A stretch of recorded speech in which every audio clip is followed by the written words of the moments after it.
Team 3 of 52 teams of 8. Help make America wiser and kinder with antique rival wisdom team quotes that have passed the test of time to make humanity great, with words of wisdom to encourage, educate and entertain generations for centuries. Give your kids free easy extra advantage math, spelling and reading workbooks you can download for free at stop2think.com. Free easy math wisdom workbooks with Octo-Repetition to grow math self-confidence. Free easy alpha Cypher coded puzzles teach letters, numbers and phrases using antique wisdoms that encourage and educate.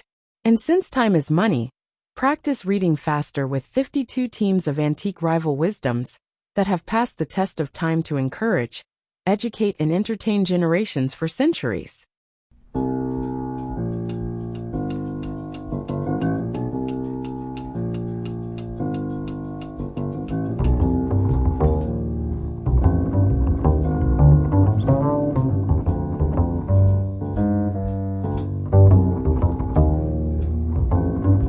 Team Quote 3.1.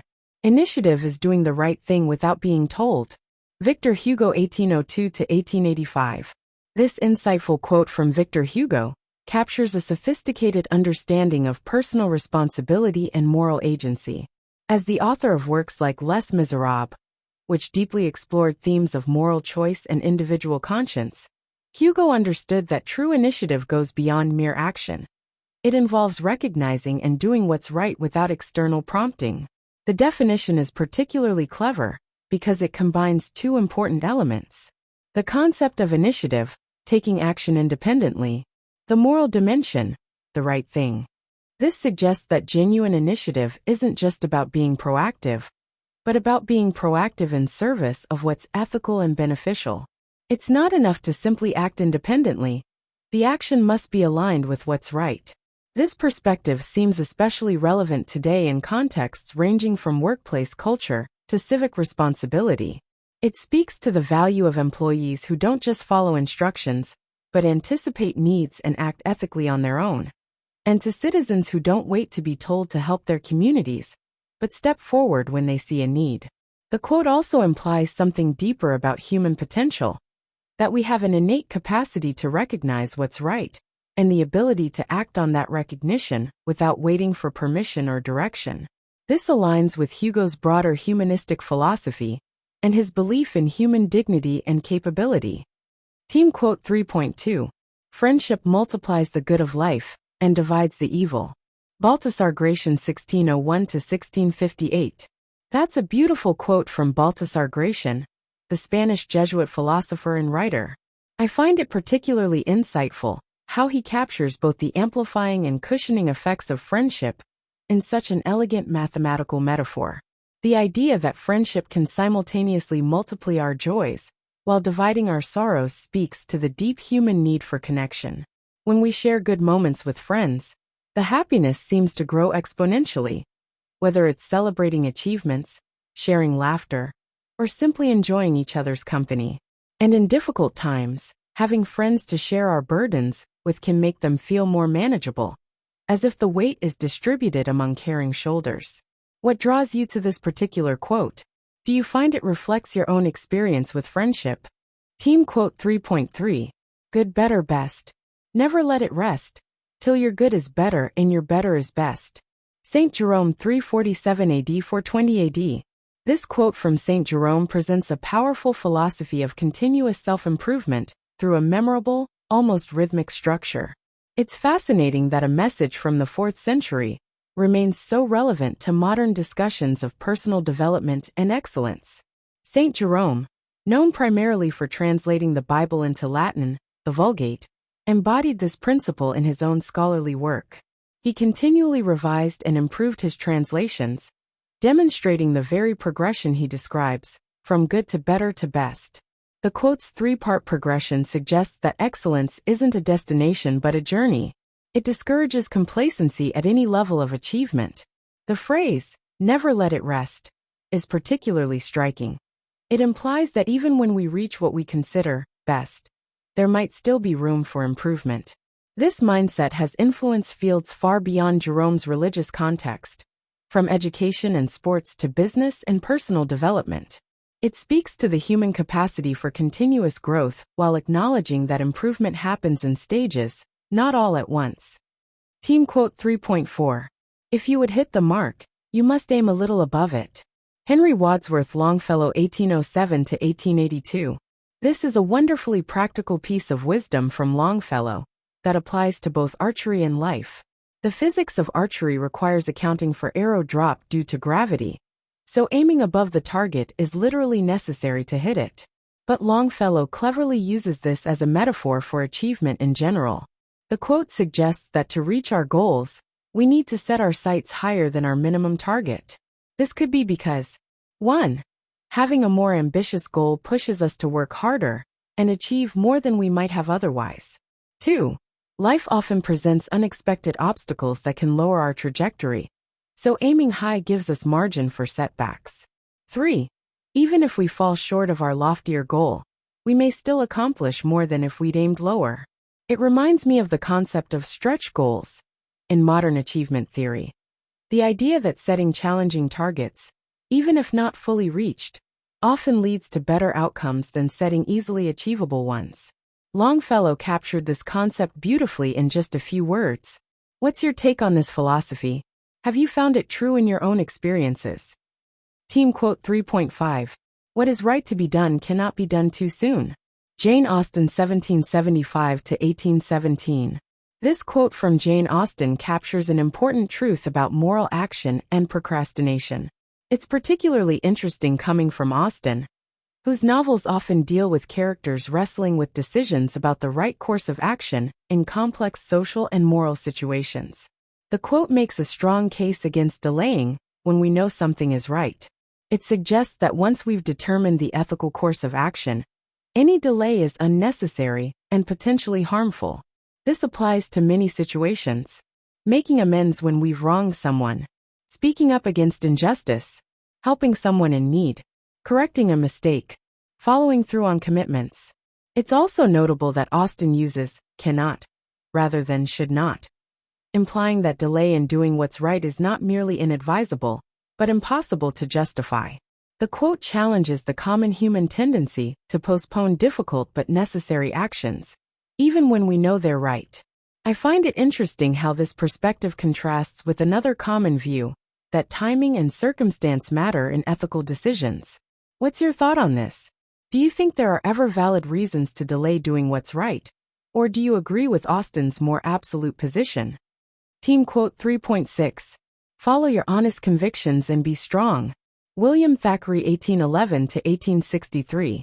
This quote from Thackeray pairs two essential elements of personal integrity: following one's convictions and having the strength to do so.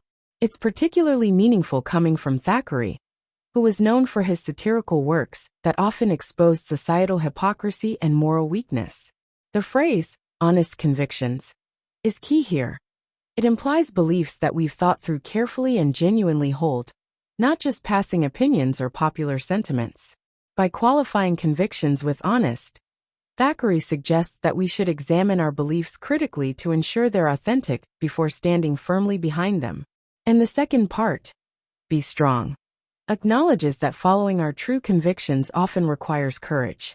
It can be challenging to stand by our principles, especially when they go against prevailing views, or when following them comes at a personal cost. The strength Thackeray refers to isn't just about stubbornness, but rather the moral fortitude to stay true to our principles even under pressure. I find it interesting how Thackeray presents this as a straightforward command rather than a suggestion or observation. It's as if he's saying that following our honest convictions isn't just admirable, it's imperative. What's your view on this? Have you found that following your convictions requires different kinds of strength in different situations? Team quote 3.7. Earnestness is enthusiasm tempered by reason. Blaise Pascal 1623 to 1662. This is a characteristically insightful observation from Pascal, who was known for bridging the worlds of reason and passion in his work. The quote beautifully defines earnestness as a balanced state between two important forces: the driving energy of enthusiasm and the moderating influence of reason. It's fascinating how Pascal identifies earnestness not as a distinct quality, but but as the product of two other qualities in proper balance. Enthusiasm provides the motivation, energy, and commitment, while reason provides the judgment, direction, and restraint. Without enthusiasm, earnestness could become mere cold calculation. Without reason, it could become blind zeal.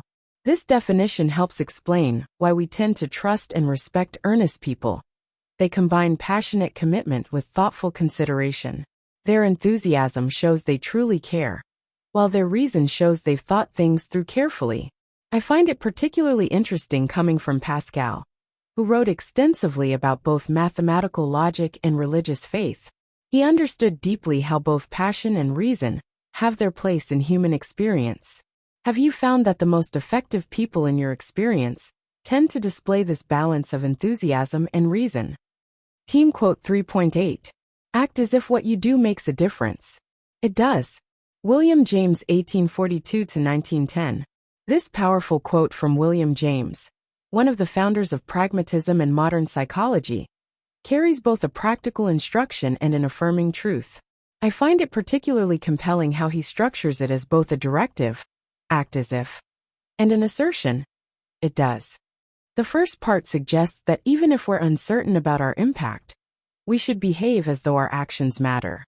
This isn't about self-deception, but rather about adopting a productive mindset that can lead to real results.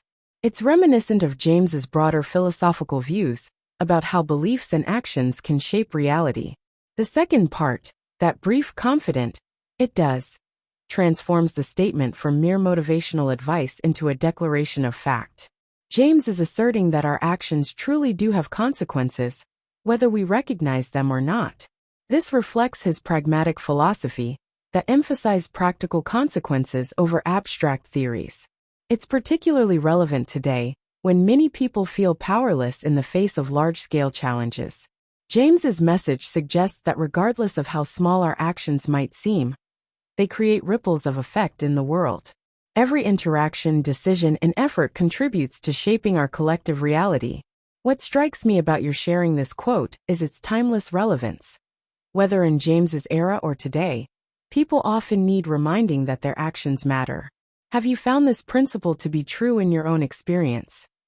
And if you'd like to help raise school test scores and self-confidence, you can give your kids free easy extra advantage math, spelling, and reading workbooks you can download for free at stop2think.com or buy at educationstopshate.com.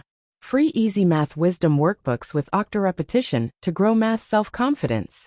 You'll get plenty of repetitive practice of age ranges and averages of our 52 teams of 8 quote authors.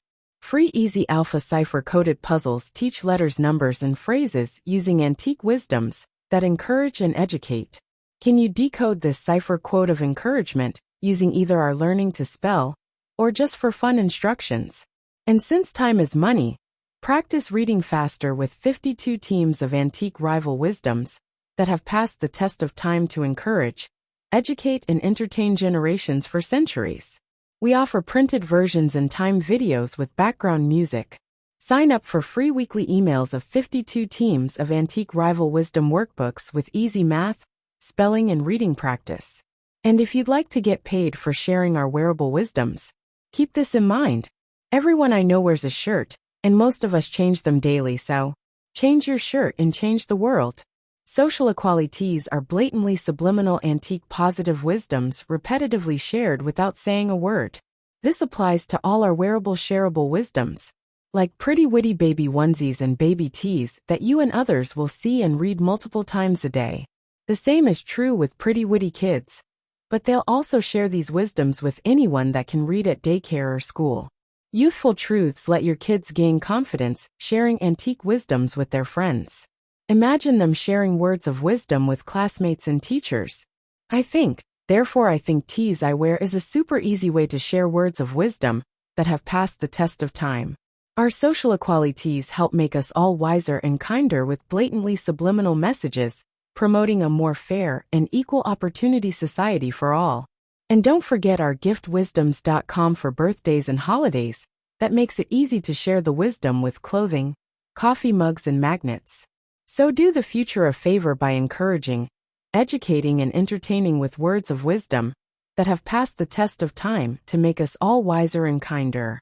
With wearable wisdoms to fit babies, kids, and adults, you can clothe a whole family, city, or state. Join the 52 of 8 today at 52of8.com.